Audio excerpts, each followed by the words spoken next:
tuned in to the 2-Minute Warning, a live stream community conversation pertaining to social and political issues and how we can collectively resolve them. Powered by the Westside Gazette.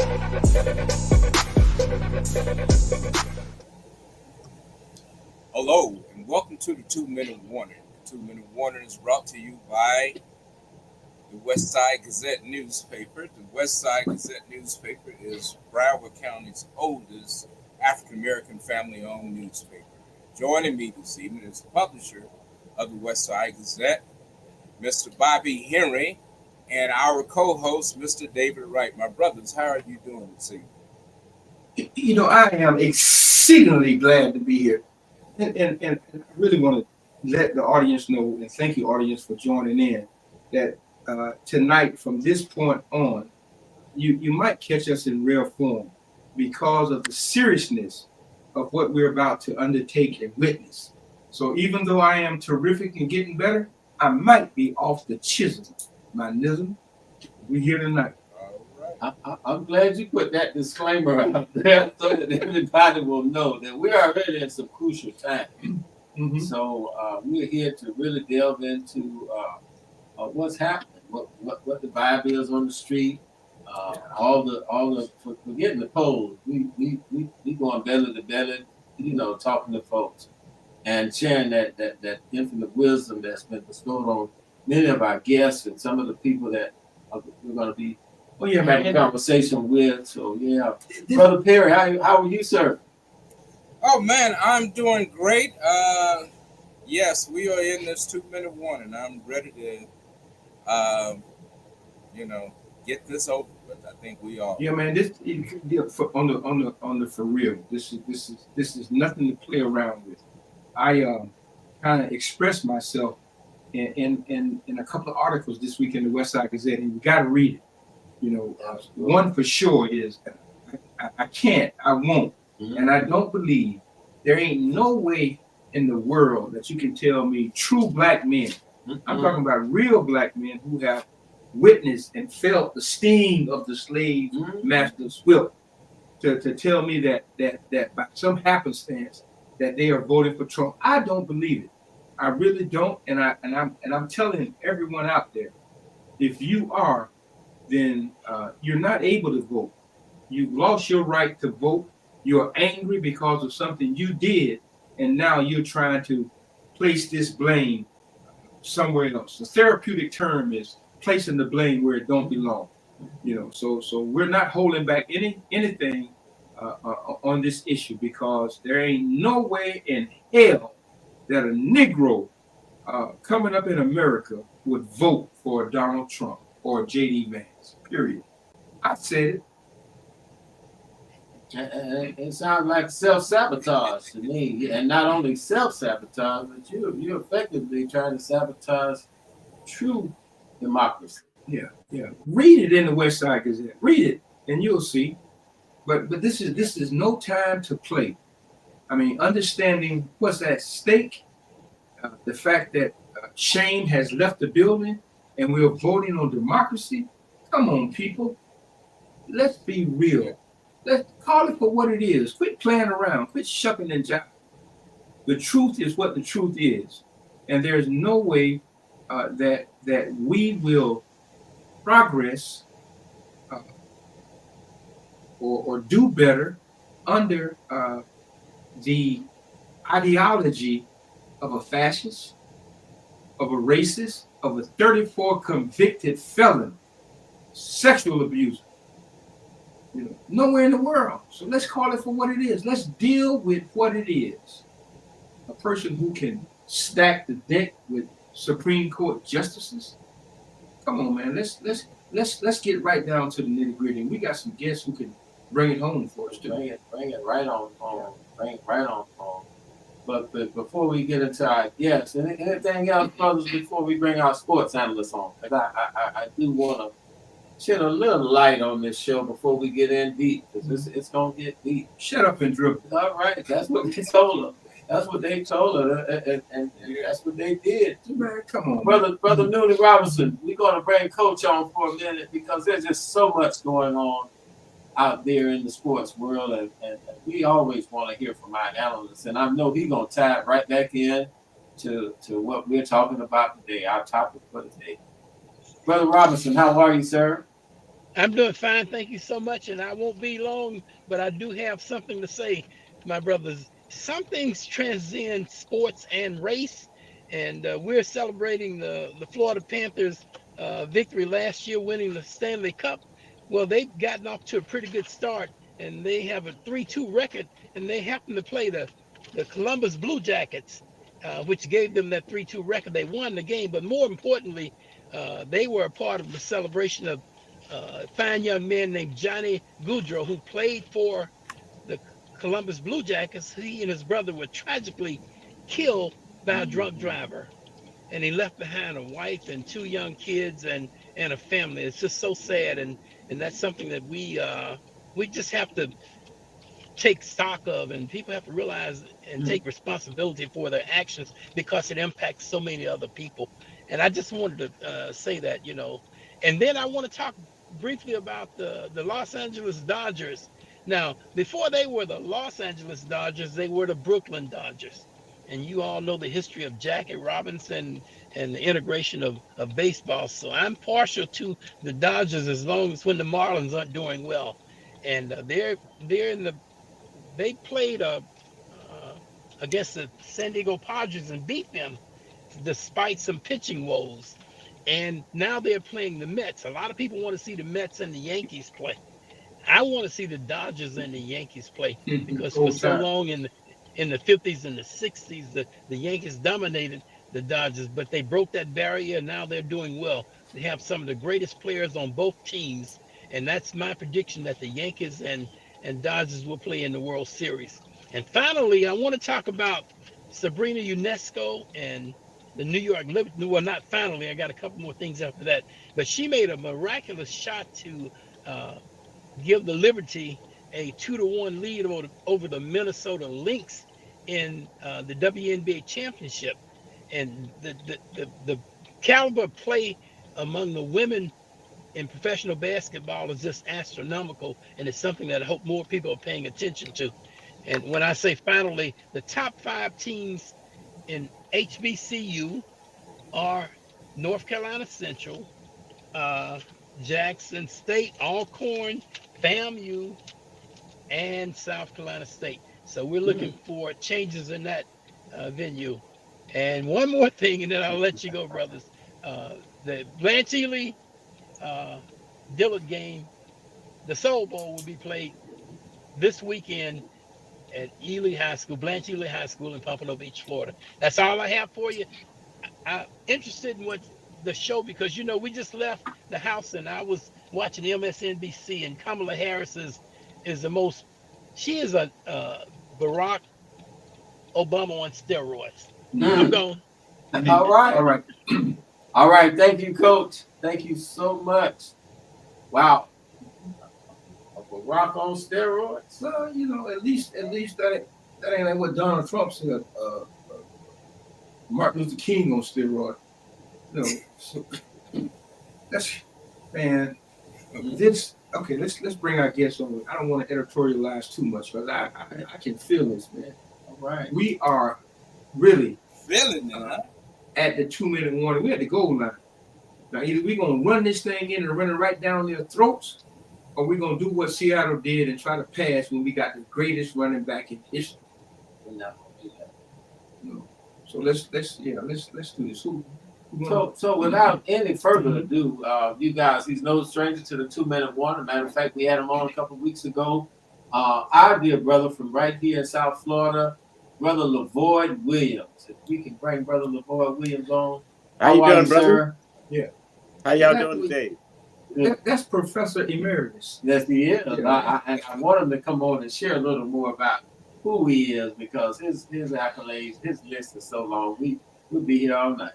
That's right, brother. All I have is a servant, and I look forward to being with you guys and hear some intelligent young men. I'm gonna call y'all young, but you know how that really is.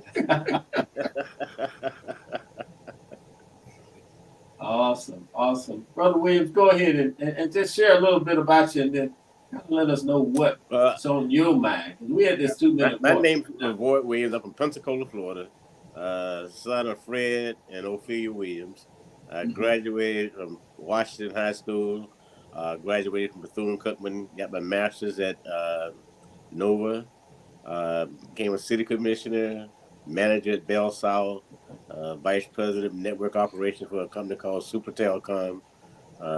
Charge of the state of Florida for another company called they named the company now, but Lexington Services, doing telephone installations. 100 Black Men president, NACP member. I've been working in civil rights since I was 13 years old. Marched in the civil rights movement, went in the sit-ins. So I've been blessed with good parents who taught me the value of standing up for yourself and never bowing your head. So that's the kind of people I come from. My uncle was the same way. He was the first Black person in management at the Naval Station in Pensacola, Florida. So I come from a group of people who fight, and right now we're in a fight for our lives in this voting. And we get our young people not just to vote, but understand why they are voting, and understand the repercussions of a vote the other way. People who sit it out are just saying that I'm not important. My voice is not important, and you're giving up the one power that you have in America, and that's the right to vote. And when people try to take it away from you, no matter what they do, the reason voter suppression has not worked is not because of them not trying to stop us from voting, but in spite of all the obstacles they put in front of us, we say to ourselves, it's too important to my people, not just me. It's too important to my people, to the future of this country. If we don't go out and vote, then we're telling everyone it's not important. Absolutely. Let's do this. But brother Williams, you said two things. Now, the repercussion of voting the other way or not voting. Can you go a little deeper there? Yeah, a non-vote is really a vote for the opponent, because if I'm saying that I'm going to vote for Kamala Harris and I don't vote, then that means if he gets a vote from somewhere and I don't vote, that I don't cancel out his vote. And you're giving up your privilege to say who you want to run the country. Everybody say a vote doesn't count, but I remember people losing an election by 2 votes. Heck, Dale Holden just lost the election. I think it was 7 votes. 7 votes. 7 votes. So it's important that you go out and vote. And it's important to say, Ms. Harris, Vice President Harris was talking yesterday about how some men are saying that we can't vote for a woman. Hold that down. Hold that thought. Levoyd, hold that thought. Let's bring our other guests on. We're going to engage in this. We're going to get this. Let's bring our other guests on. We're going to get right into that one. We're going to come right. We're going to bring it right on home. All right. I want to introduce our next guest. She ain't no stranger to this show. And I said ain't. So for all of you English teachers or professors or whatever, I did say it. And welcome to our guest. I see Terry Dillon has chimed in already. So let's just bring this thing home. It's my honor to have on our show again, I think one of the most prolific attorneys that perhaps we don't know about. But this young lady here, she ain't no joke. And I'm saying it again. So I'm bringing in, and I want to introduce to some, and perhaps bring back the acquaintance to others, Miss Attorney Sandra. Now here I go, about to mess that last name up. I'm not going to do it, Sandra. I'm just going to bring you on. All right. What's happening, young lady? Hey, how are you? How you doing? I'm Good well. evening, everybody. How's Good everything? Evening. Glad to be thank you. back. How you doing? I'm doing well. How you doing, Mr. Williams? I'm doing great. Doing great. Yeah. So here we go. We got a cross section here. We got an attorney and we got an educator, who both are well diverse in understanding us as a people. You know, so saying, Yes. yeah, you know, what is your take on this election that's coming up? What is it that we need to know that we're perhaps missing? That we're America's in another crisis stage like it was right before the Great Depression in 1929, and they got some real serious decisions that they need to make right now. Either you, like Kamala say, turn the page on all the crazy that's been going on for the last year, or you just continue to descend the country into a place where it's going to get worse before it has an opportunity to get better. It eventually will, but it's going to be an extremely rough ride if people make the wrong choice by November the 5th. It's going to be a whole problem if they do that, because the country's really in a crisis phase right now. Yeah, and we do have some points to attest to that or to take a look at. And I think, Mr. Williams, you were talking earlier before we came on the air about this Project 2025, and just a few points. Don't give us all of them, but give us a couple of main ones that we need to pay attention to. Well, one thing, getting rid of a Head Start programs. I mean, can you imagine how that's going to affect not just poor Black children, but poor children all over this country? Because what they learned in the project, in the concept was started by the Black Panthers.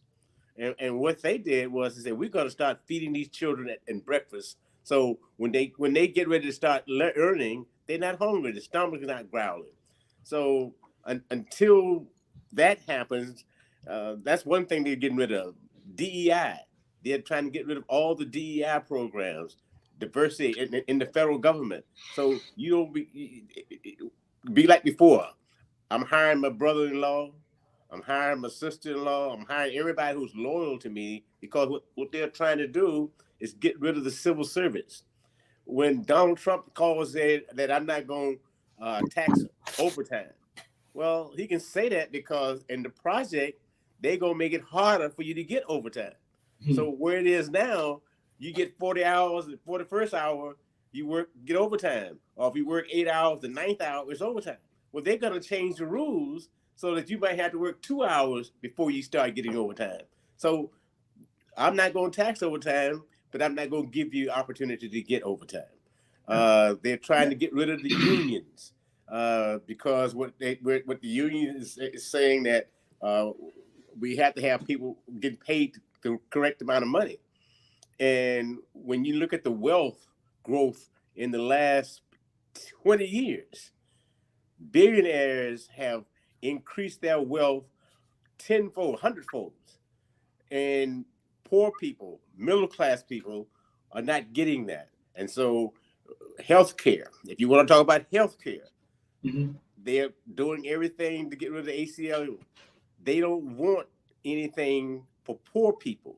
And what poor people have got to understand is that when you start voting against your best interests, you need to begin to look at the 2025 project.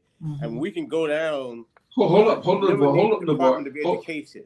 Hold up. I want to bring the attorney back on here. I know if we give you an inch, you're going to take a mile. Come on, back. Come on, Sandra. Come on in here. Yes.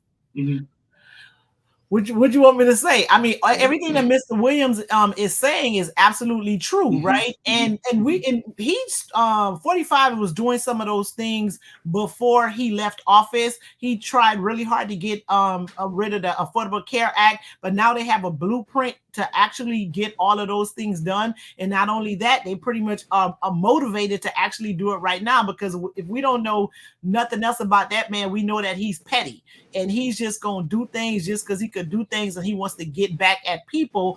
And at this point, he has nothing to lose. At least before, he was holding back a little bit because he was trying to get reelected. Because at this point, he ain't got to worry about getting reelected no more. He's going to try to get rid of all the people that could keep him from staying in office for the rest of his life. So this is something that we really need to understand the seriousness of what can happen if he's allowed to take power again. And then let's talk about that Supreme Court decision that basically said no matter what he does as the president, as long as he connected to an official duty, he gets to do it. You can't prosecute him, you can't hold him accountable or anything like that. So that is a very it's a very dangerous proposition to allow a person like him to be in a position that has that to have that amount of power, because he doesn't know how to manage it, and he will not manage it for the betterment of the nation.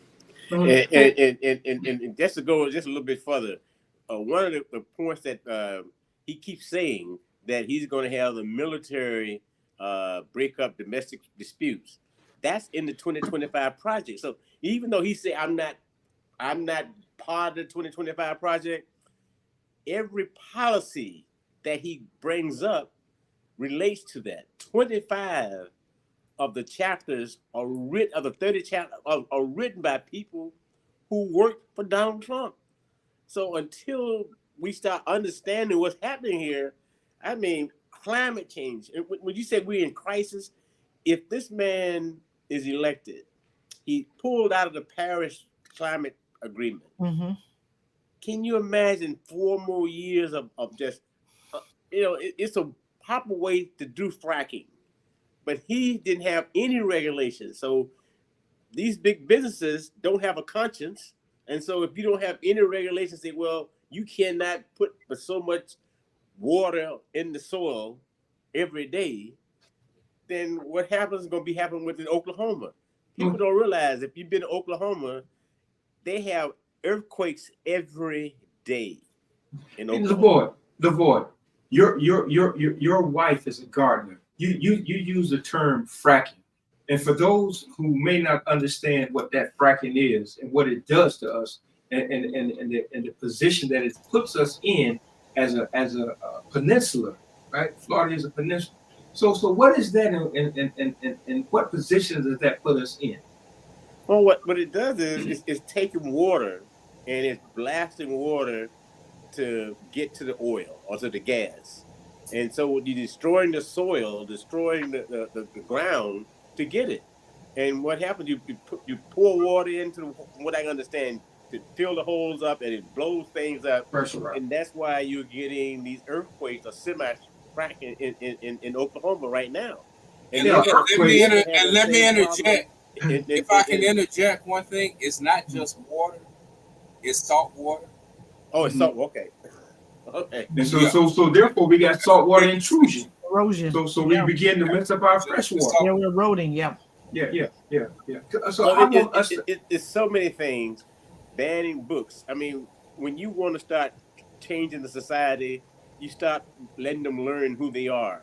They banning books so that kids to begin to think about who they are. You know, that's important. What does it get? Teaching Christianity in church, in schools. I mean, if you're a Christian, you would say, "Oh, ain't no big deal." Well, this country was founded on freedom of religion. So if you're telling me that I'm a Muslim child and I got to go into a state and they're doing the Lord's Prayer and they're saying that Jesus is the only way to go, and now then I go home with my parents and I argue with my parents and say, no, the school say Jesus. The parents say, no, you're a Muslim, you believe in Allah. What happens?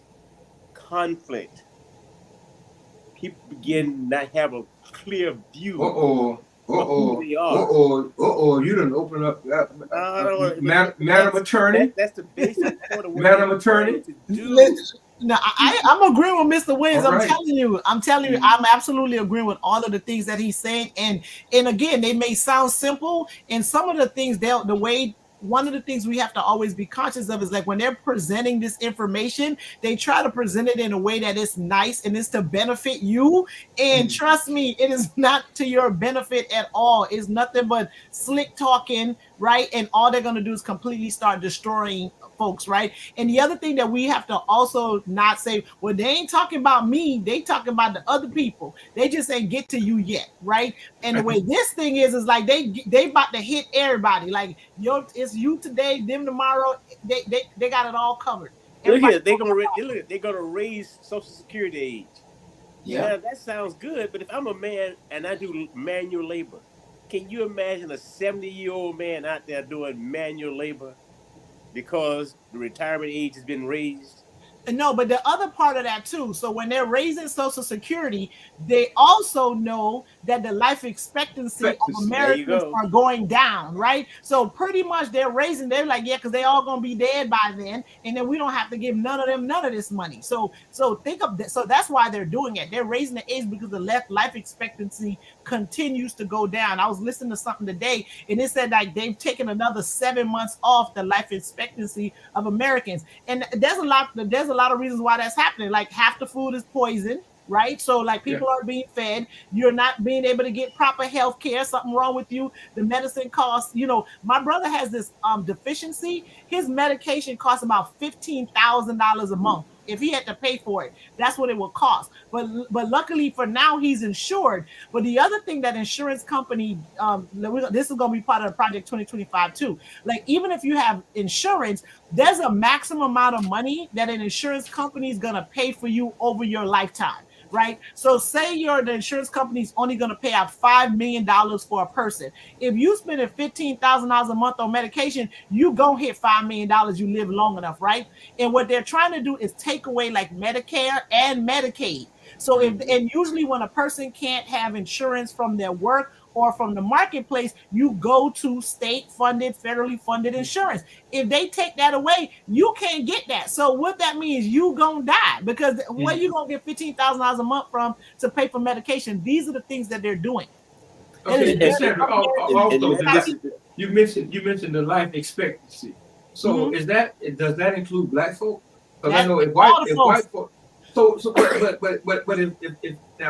if white folks' expectancy is to be at 71, that means black folks we dying at 55. Right. It's about 65, but so imagine. Right. So what it used to be was like say about like 50 years ago, 60 years ago, the difference was like, say you were a more wealthy middle-class person, the difference between the life expectancy of a person with status and maybe a poor person was 5 years. Now that number has grown to 13. There's a 13-year difference in your life expectancy based on your socioeconomic status. Imagine that. So like poor people are dying, younger and younger, and their life expectancy is going down even more because they're getting less across the board. And that's exactly right. When you start looking at what happened during COVID, more poor people died, not just poor black, but poor whites also. And that's why the middle class or the upper middle class, they were not affected as much, and they didn't feel the pain as much. So we have got to understand we stand in a different place than other people, and we can always begin to believe who we are, man, and vote your conscience and vote your interests, and begin to talk to people, whoever they are, black or white, tell them why you're supporting and why you're doing what you're doing. And don't be afraid to tell white people, say, look, when you vote for Trump, you're voting against me. And they say, no, I'm not voting against him. You say, yes, he is. His policies against me. You say you're my friend. You say we come to colleagues. Why do you support someone who don't like me? And you say you like me. And we got to be honest about it. We got to tell people that. Yeah. And when they say it, and guess what? They're not going to change. And I found that a lot. Once they get locked in, you cannot give them explanation that are sensible that they're going to believe. For some reason, it has turned into a cult. But we got to go out and vote in numbers what Donald Trump is trying to do. He knows he's not going to get a whole bunch of black people voting.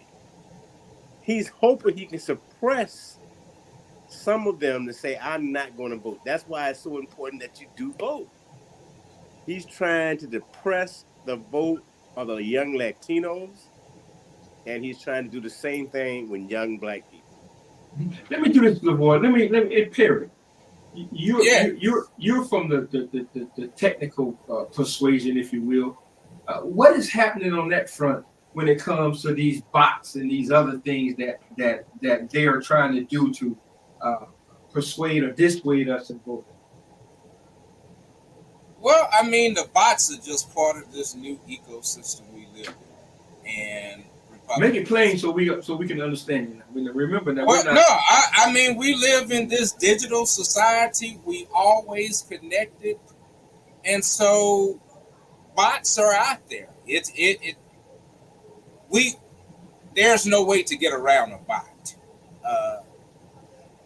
I think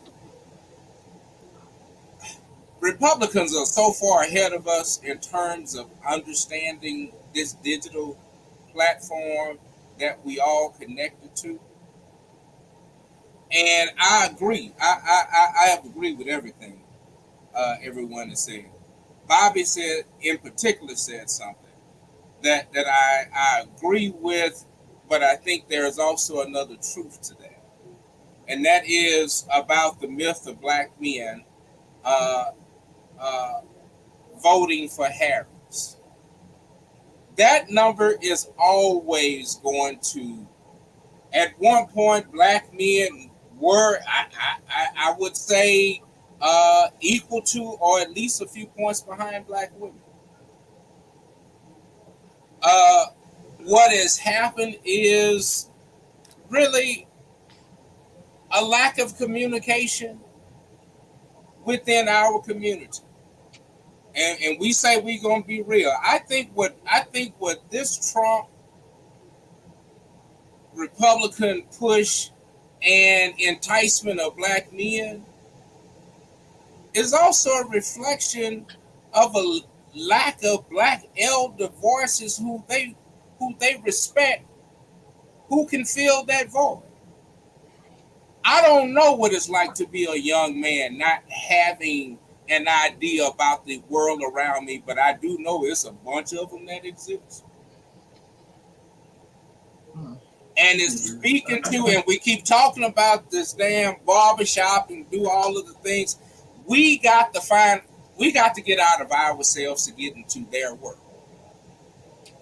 I know we want to invite them here, but we got to get to them. And this has been showing a lack. And of course, now we at a time where we at the most conflict. And we trying to tell them something, and they looking at us like we some old Uncle Sips, and oh, okay, now nigga, you want to come talk to me about something. I've been seeing you rolling past me on your way to whatever club, to whatever event, whatever thing. And now you want to come tell me about how important this is to me? This is not me saying, this is what them young boys and some of the young girls are saying. And as bad as it sounds, it's a part of the reality. Mm-hmm. And because it's that void, Trump speaks to it because he's speaking to their anger. Because no one else has been speaking to him. Now I want to jump in here. Go ahead, Dave. I'm gonna jump in after y'all. Come on. Yeah.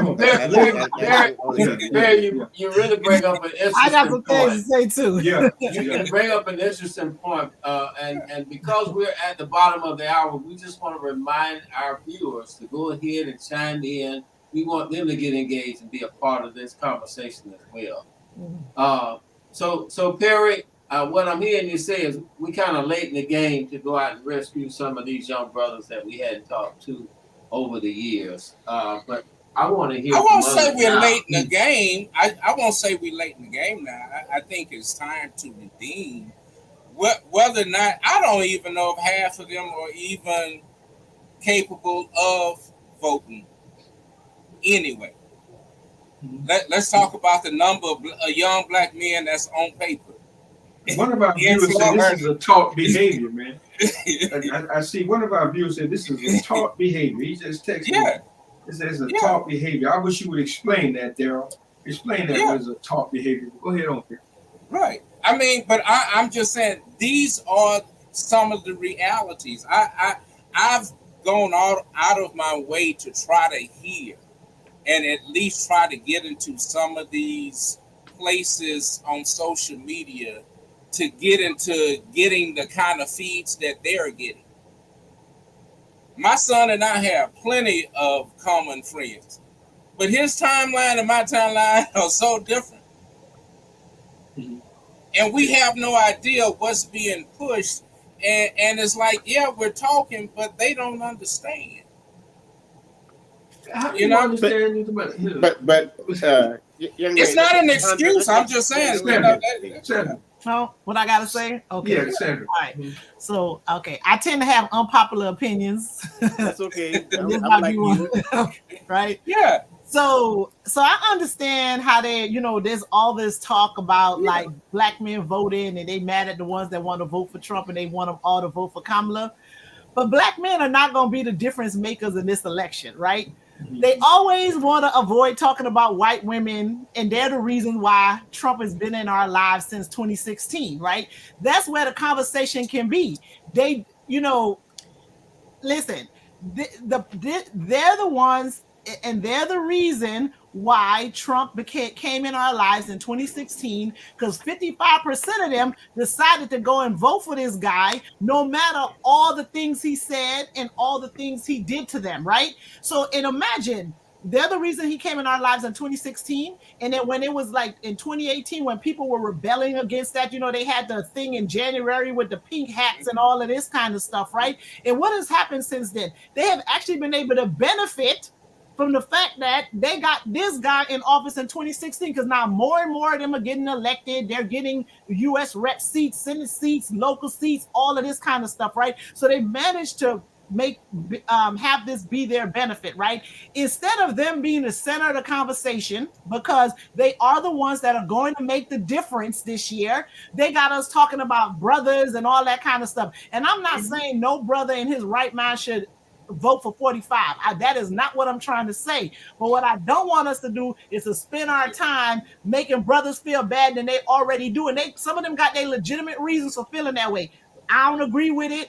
If they really want to be truthful to themselves, they shouldn't agree with that decision either. But in their minds, they think they're justified in it. But please, let's not blame them if 45 ends up winning, because it ain't going to be because of them. It's going to be because of these white women decided to go ahead and vote against their interests, because they all out here convincing everybody to vote for Amendment 4 and all those reproductive rights things, right? So they're getting you on board and make you vote for that, and they'll have you vote for that, and they get protected again. They get elected in all of their seats, and they go and vote for 45, and all the rest of us are still screwed and jacked up, okay? Right. So the conversation needs to be about them, and somebody needs to call them out on it and stop continuing to protect them when they're the ones that are putting us in situations, right, that's continue to mess us up. Now, black women we keep saving everybody, right? Because when that announcement came out that Joe Biden was going to step down and make a way for Kamala Harris to become president, people were feeling some kind of way, because they were like, oh my God, what is this, right?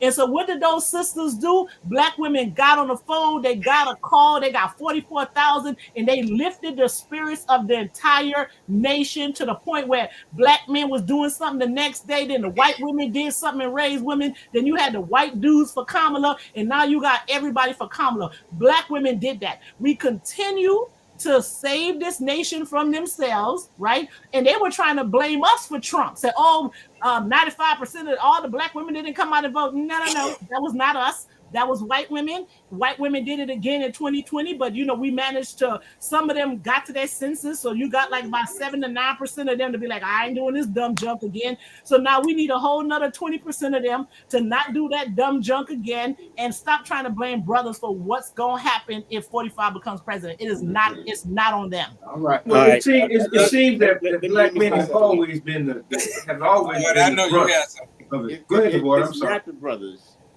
But this is the same argument that they always get us to. Right. We take our eye off the prize. So we get to fight black women against black men. Martin, Willie Lynch. Du Bois against Booker T. Booker T. Right. The prize is let's defeat Donald Trump. And you're right. White women have been voting against their best interests since the beginning of time. They have chosen privilege over freedom. They would rather be privileged to do all the things that they do than to be free. not living up to their full potential. And what Black women have done, they've never had the idea of being privileged. They've always had to work. And so that's why Black women are so strong. We come from a matriarchal society. And so we've got to begin to stop all this stuff, what we've been taught. And so a lot of times Black men look at, and Trump understands that. He understands that they're grievances. And so he's trying to tie into that grievances that these people not doing it, they're doing it to me. I'm just like you.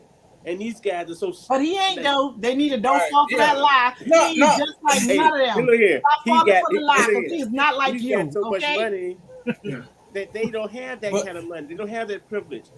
They have to I don't realize even that believe. if it had not been for his money, he would be in jail today. He I just don't got believe enough Donald money. Trump is that smart enough to come up with a No, plan like no, this. but I would. But can I offer this though? Because as you're saying about fine tuning, and I agree with all of that. And guys, we own it. That is. But what has also been true has also been the way that they have shaken up the landscape to set it up for confusion. And at each one of these turns where I've seen Republicans undermine the system, we tend to always fall back on what we know. We either run to the court, which I'm saying is good, but Republicans are steady making strategy to use their people. We use our people to get them to the poll, which is why we do such great performance, because we spend so much time getting people there. And we get people there, and then we sit on our ass when the real election starts, when the polls close. Elections are first and foremost about numbers and counting. And if we aren't there when they counting, then what up? So you coming up Fine tune that. That's always what Republicans are thinking about, is the numbers and the counts. And everything they're doing now is to, at least if they can't undermine the counts by purging rolls or by trying to do all of this other to knock people off, then they're undermining it by putting themselves in a place now where they get to make a call. Okay. No, but I hear what you're saying. Yeah. They're putting all those things in place. But those things, they're safeguards. And just like Georgia tried to pass this law, the judge came and cut it down. I thought about them safeguards when Miller came out with the report. I felt about them safeguards when they told me that the Supreme Court would never take away from presidents. And that's all we keep saying is about what it is, and they keep taking and taking and taking. And what we don't do is we are the beneficiaries of people who were radical. They were radical enough to make their own way, and we were the beneficiaries of it. We talk about radicalism, but we ain't done the damn radical thing to keep it for our kids. When we were the beneficiaries of real radical growth, when educators weren't thinking about anything but coming back and teaching our kids. Okay, now we got educators that all they want is this portfolio. But because this is the thing, but they're confusing the message, right? Because the Black community has since changed, right? And we need to acknowledge that. We need to acknowledge that. There are a whole bunch of Black people that y'all keep talking about these poor people issues, and they're like, I ain't poor. Right? That's right. I need to worry about what this tax liability is going to be towards me, right? And if I can write off my golf cart, I want to do that. And we need to understand that the community has shifted.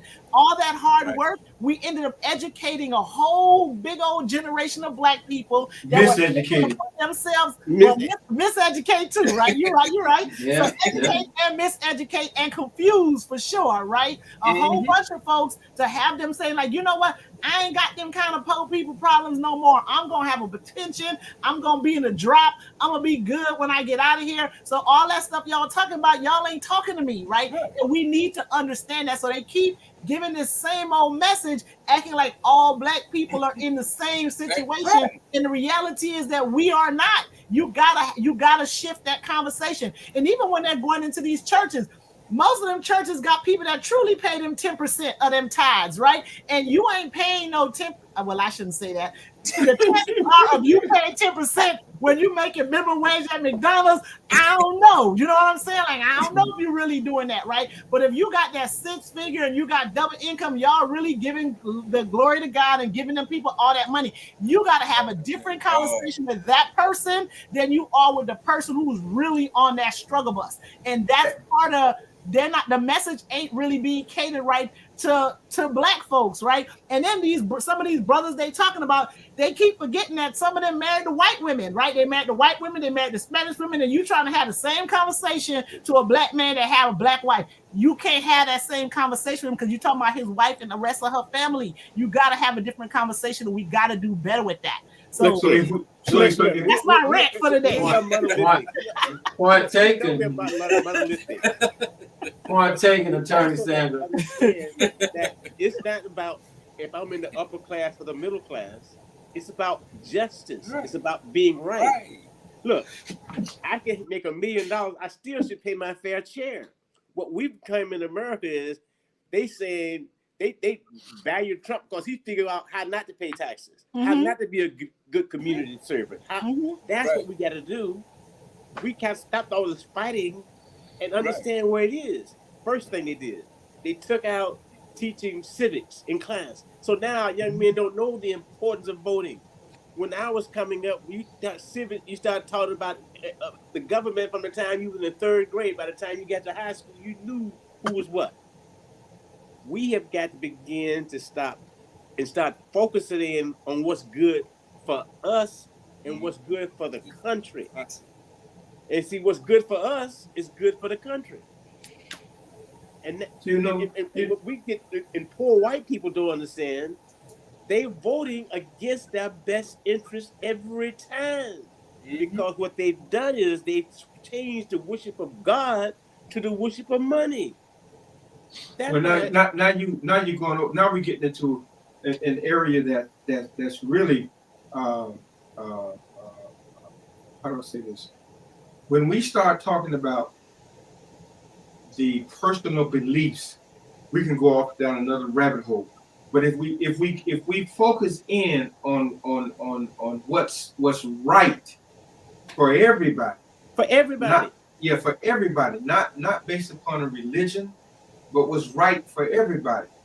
Donald Trump has no policies, and the policies that are instituted on the other side are inclusive. But because we are excluding others like Trump has done, he has set the barriers up that don't bring everybody into it. Everybody's fighting everybody. So if we focus in on that, to the brothers, to the sisters, to the gays, to the blacks, to the whites, to the Jews, damn it, if you want to eat, if you want to know about your history, if you want to form a union, if this is what you want to do, this is what you vote on. But if you don't want to have this, then you vote on the other side. That's all. Bobby, think about this.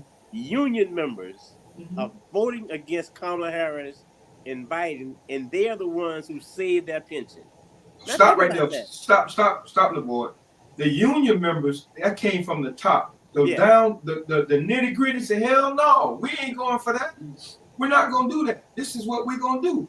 So again, it comes down to voting what's right for everybody. For everybody.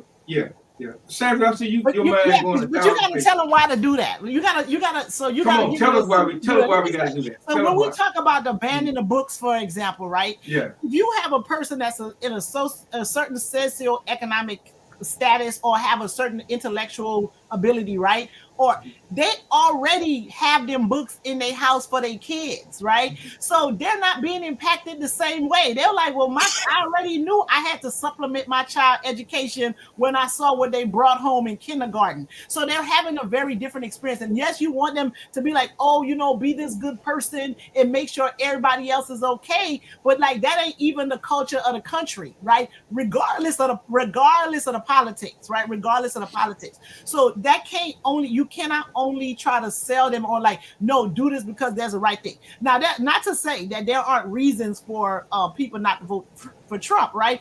But policies may not be enough because they're like, I'm not impacted the same way. And that's why I'm telling you, you can't look at Black people just like how you traditionally used to look at Black people, because the community really has changed. So things that are that you think that they should care about, they're like, I ain't got to care about that because I managed to get myself out of that, 2-bedroom house with 7 people living in it. And now I'm living okay. So I don't have that same sort of struggle. You want them to remember, but they're like, the memories might be too painful. They may not want to. Their kids are not having the same issues, right?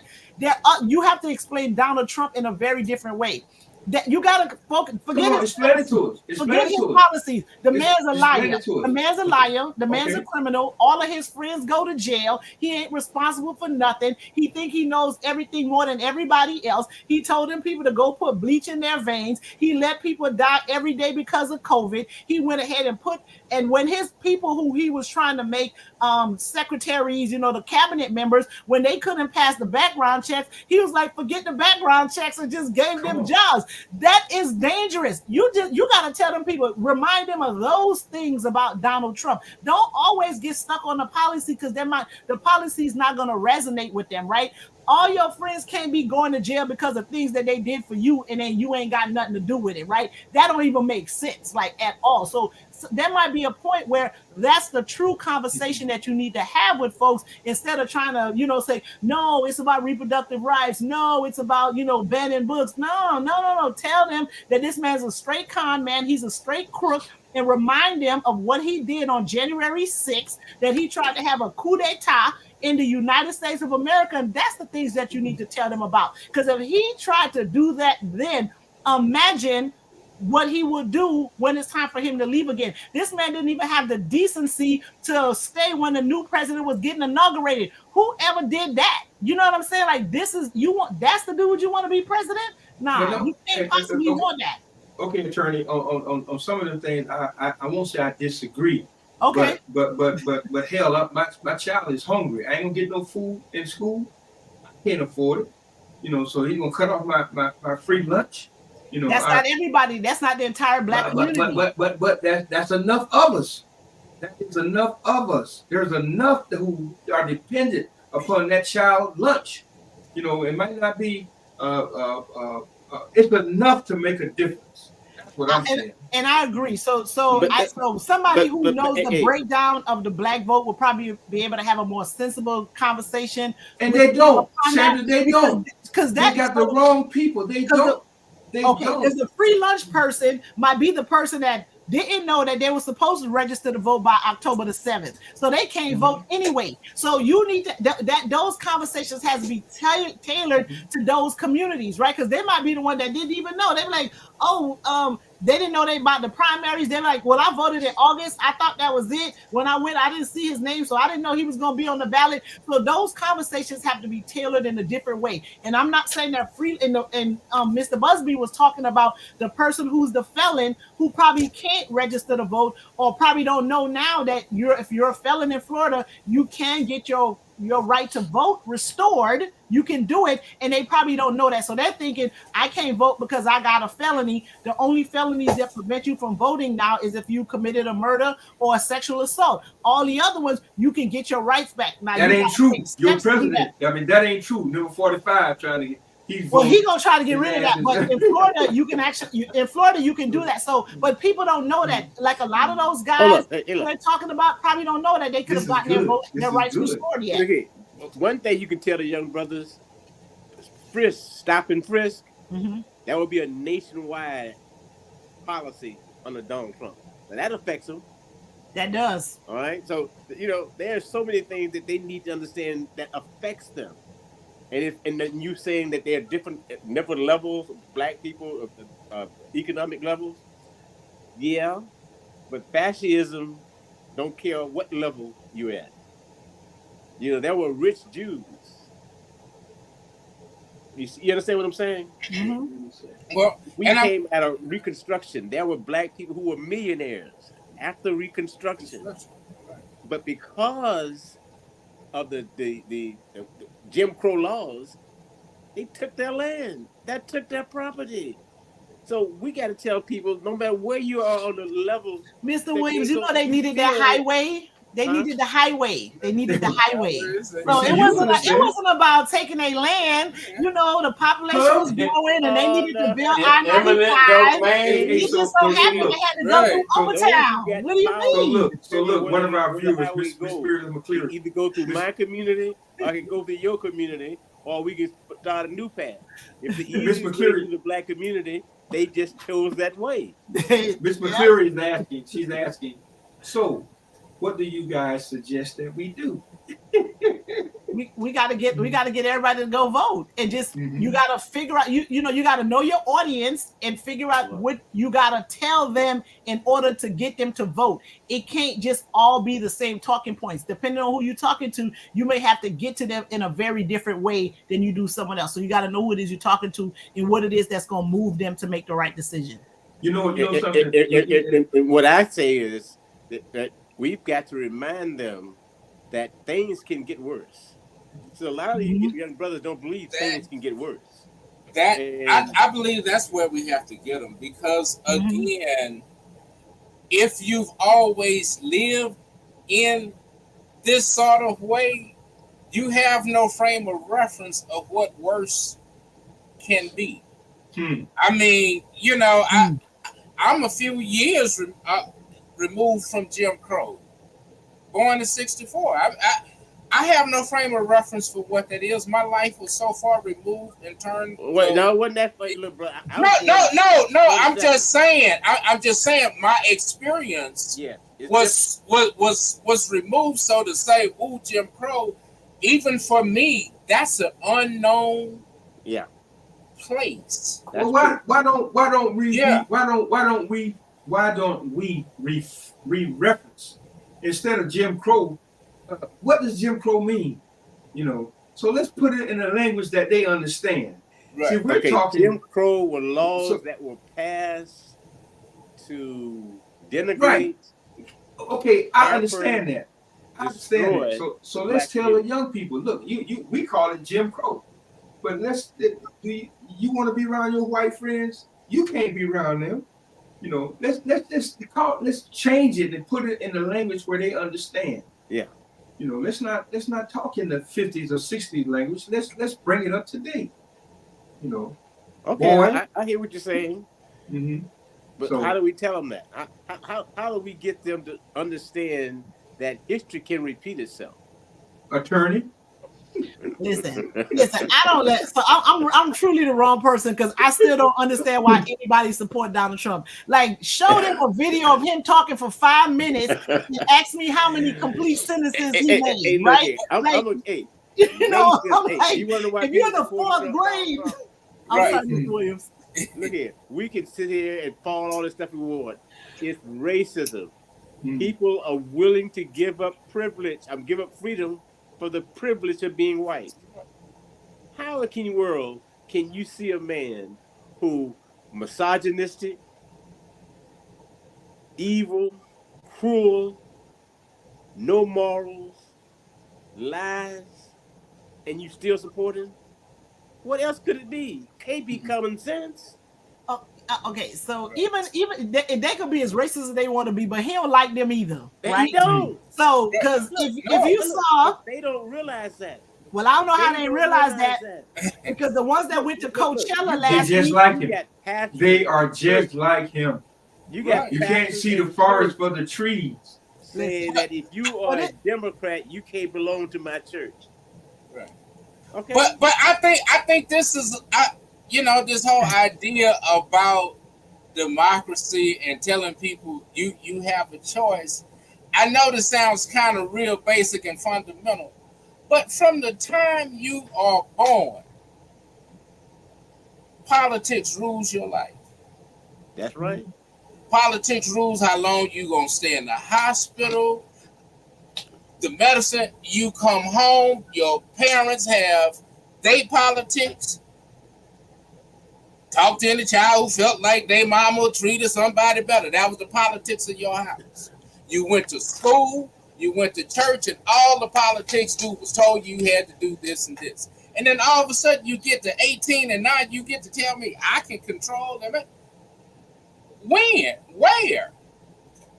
Because everybody I see seems to be getting controlled by the politics of what's going on. And so it is. It sort of sounds kind of make believe to someone who doesn't understand what struggle in life is all about. But we see that some well-intended people have no idea of how our government functions and where it plays a role in their life. They really don't. And these are people of means. Because they took civics out. I mean, that was a plan. How do you get people not to govern themselves if you don't teach them how the government works? Right. But if I can just interject here, I hear this quite often, that people are just turned off by this whole philosophy of politics. They will tell you straight off, they're all crooks. I don't want anything to do with them. I don't trust any of them, right? And you know, why should I waste my time? And this is how we really have to communicate to a lot of our young people that just don't want anything to do with it. 45 sucks the air out of everything he's engaged in. He sucked the air out of all of our newsworthy shows that are on right now. And that's and he's getting all the attention. A crook, a liar. But at least Well, let me just finish though. And instead of us trying to really educate and inform and try to rationalize why this system works, why it's good, we're focusing on that. Look. And people are turned off. A lot of people that we could really use to help support what's right are turned off. And we're not speaking to them. They are so far turned off that they don't even want to get in. Look, we are still hampered by this country's original sin. And because of the original sin of slavery, they were able to abdicate the rights of a true democracy by letting people say 3/5 of a human being, giving the southern states 2 senators the same as New York and Arkansas. So the 2 senators in Arkansas got more power than the 2 senators in New York, or 2 senators in New York represent 7 million people apiece. How many people do the people? North Dakota, same way. North Dakota got more senators than they. North Dakota, South Dakota got more senators than they got House of Representatives. They don't have enough people, but to get 1 representative, yet they got 2 senators. Until they change the Electoral College, because it's skewed to places that today are tax givers, receivers, tax receivers. They're not donors. You know, Florida is a donor state. New York is a donor state. Georgia is a donor state. Mississippi is a receiver state. They don't contribute enough money to pay for themselves, and so they still have the same power. You know, and it's based upon the old adage of what we did when the Constitution was first written, with this 3/5 of a human being, and the Electoral College. So not the popular vote, because people don't realize when this country first founded, only people who own property could vote. Okay, right. So it was never a true democracy as it was. If you didn't have property, you couldn't vote. Women couldn't vote until 1919. So the thing is evolving, and so that's why it's good to study civics, and so you can see what we're moving to. The civil rights movement. Nobody gets talked about all the things that happened during that period, and the conflicts that went on. And these kids are still confused and say, well, the Republican Party did this for me. The Democratic Party did all this against me all through life. But what we don't realize is that people in the parties changed position. When Lyndon Johnson signed the Civil Rights Act, he said when he signed it, I will be signing the South over to the Republicans for the next generation. And that's been true, because Barry Goldwater was a Republican, but they changed to Democrat. You know what I'm saying? Barry Goldwater didn't change, but Stinson in Alabama, they changed parties. In Mississippi, they changed from Republican to Democrat. So now our kids are confused and say, well, the Democratic Party didn't mess it over. No, the same people who were Democrats are now the Republicans. And they've always been there to oppress us. And until we stand up and say, no, this is not happening, you've got to challenge people. And what we're afraid to do is challenge people. A lot of times you can't challenge because people need the job. But there are still ways to be disruptive. Our ancestors knew how to be moved and not get caught.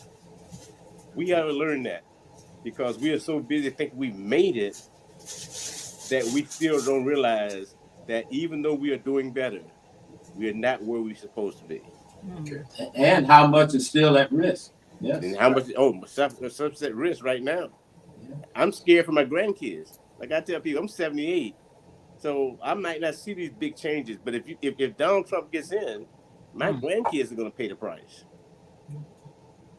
And that's what key people need to understand. Your grandkids, you're not just voting for you; you're voting for the future. And we got to let our kids know that. We got to let these young men and young women both say that you're voting for your future. You're not just voting for yourselves. We got to begin to get a sense of community back. And that's what we don't have anymore, a sense of community.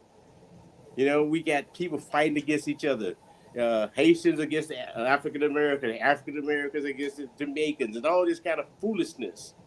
And saying, let's find a way to work together so we all move forward. And you study history, you will see those free blacks did all they could to help blacks who were enslaved. They never gave them up. They always reached out. And so we've got to do the same thing. We got to keep reaching out, even though sometimes it might be painful. We got to keep reaching out to our brothers and say, we need you in this fight. We need you in this fight. Absolutely. Power to the people. We right at the top of the hour, a little past the top of the hour. We knew this was going to go over because you got two exhilarating orators like Brother Levoyd and Sister Sandra, Attorney Sandra. We knew this was going to go on. Perry, I'm with you. I feel like we got to get excited. We got to get antagonistic. We got to get fired up in so many ways, especially when it comes to our communication. Attorney Sandra, I think some of the points you brought up in reference to knowing how to speak to a diverse audience makes all the sense in the world. We can't say the same thing to everybody and expect it to move them. And you definitely have to know your audience. And Brother Levoyd, you've just been dropping those nuggets of wisdom. As we begin to kind of surmise this show and close this conversation, can y'all give us some closing statements, some statements that you feel our audience really needs to hear? Attorney Sandra? Well, one thing I can say is don't give up. Yeah. Always look for the future and understand that you come from greatness. And that if you want to continue this path to freedom, you need to vote. If you want to continue the lifestyle that you have today, you need to vote. But if you don't vote, then be prepared and don't complain. Because if you don't vote, you have no reason to complain. We are a great people. Please be great and vote. All right. Sandra? All right, so I agree. Elections have consequences, right? Election have consequences. I really, so all these people that claim to be undecided, I don't believe you, because this is one of those elections where there's really no choice. You have a person that's clearly not qualified to be president of the United States. You have a person that's like a 34-time convicted felon. You have a person that has a sentencing date after the election date. You know what I mean? It's like you have a person who tells lies. even when he's told he's lying, you have a man that went on TV for real, and repeated that Haitian people are eating the pets, the dogs, and all of this kind of stuff. This is the person who wants to be president of a whole country that's gonna go on TV and say something so ridiculous. And when he's told by the mayor, the governor of the state, that is not true, he doubles down on it and says it again. That is not the person that you want to give all that power to, right?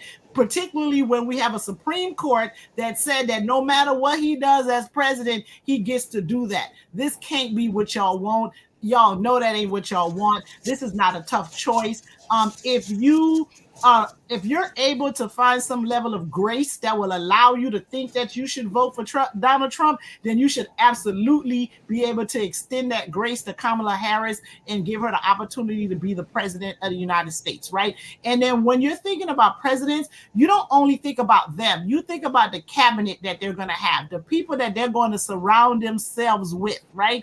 People that are going to make decisions about transportation, the interior, your homeland security, the Defense Department. Think about the people that they're going to give that power to. Donald Trump is only going to give jobs to people that's going to listen to what he say. Because remember, people were firing and leaving to the point where he told the people, y'all can't talk no more. And that's the man. The last time he was president, he stopped having press briefings. Remember that? Y'all probably don't remember that because everybody's memory's so short. But the last 2 years of his administration, that man did not have a press briefing. Okay? So ain't nobody knew what was going on. And when they showed his calendar, it just said executive time.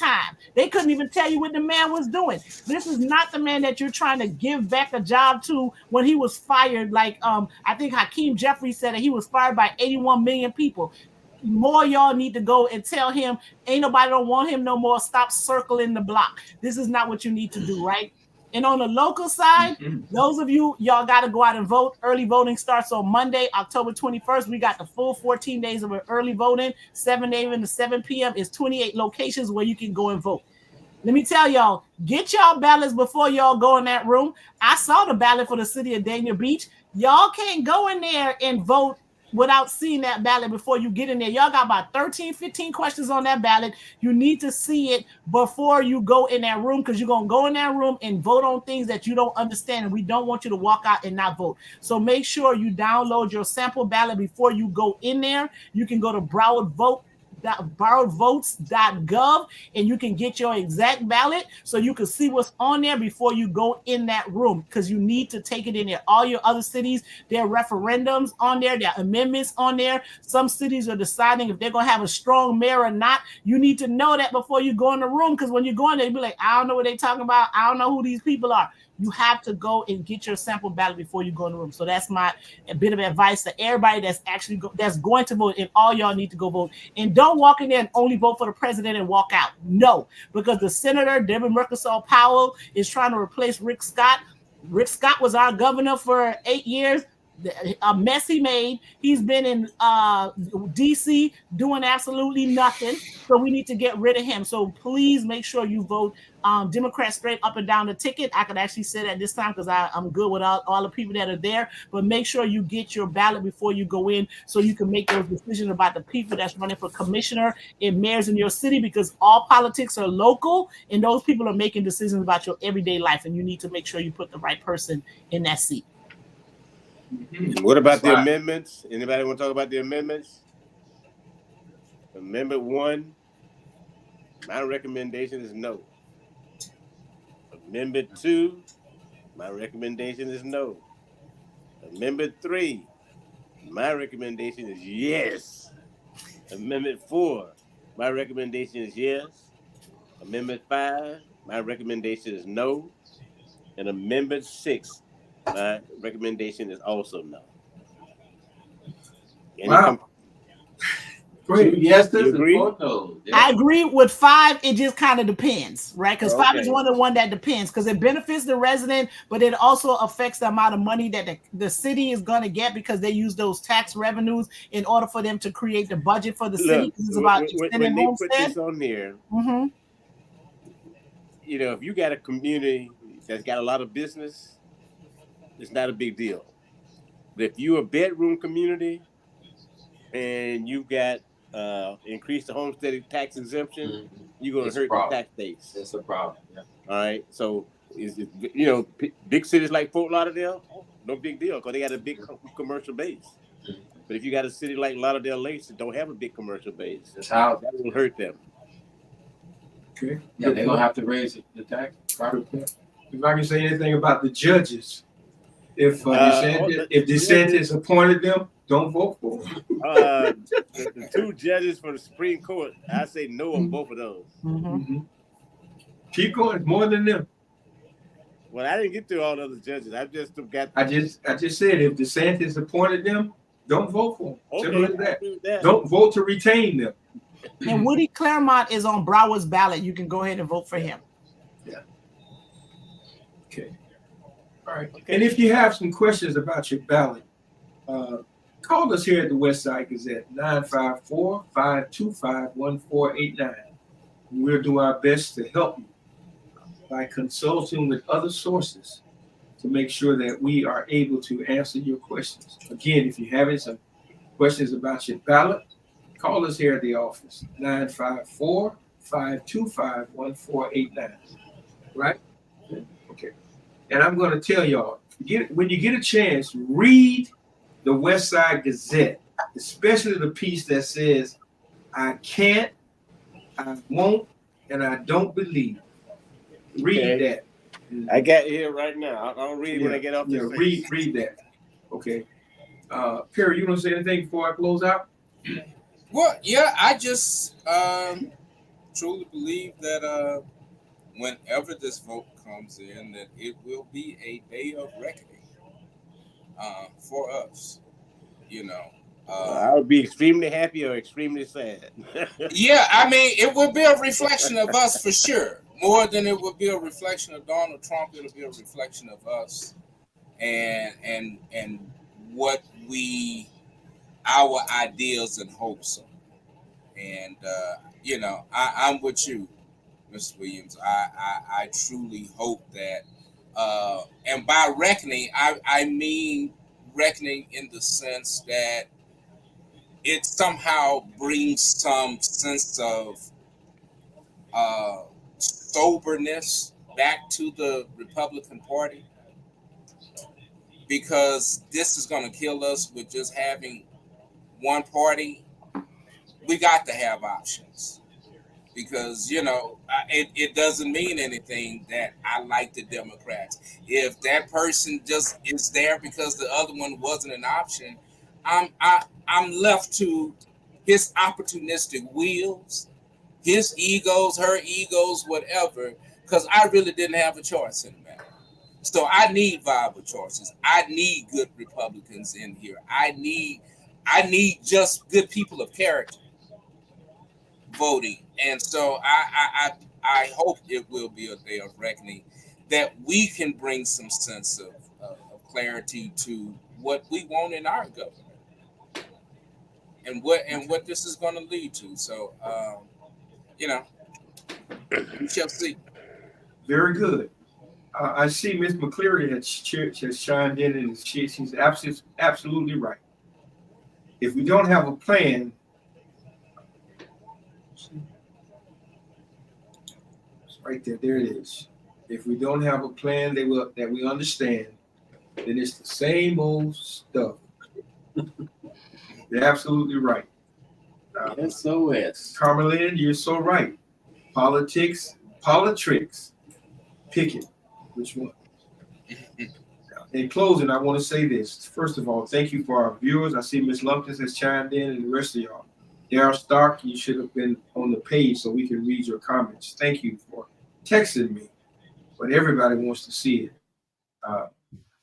Your voice matters, but your vote matters even more. Make it count.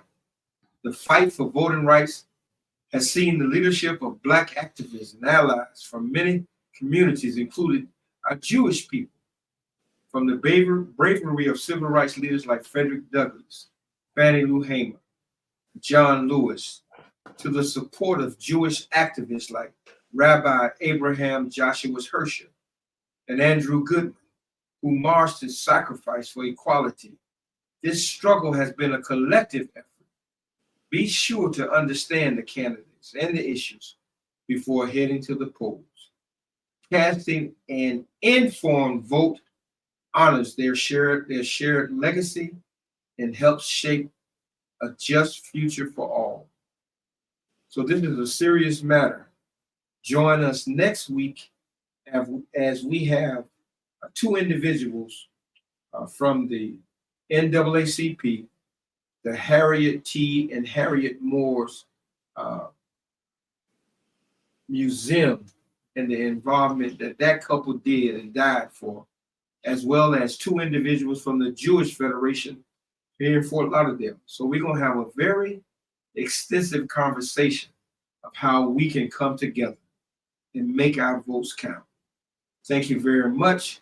God bless you all. And until we see each other again, stay blessed.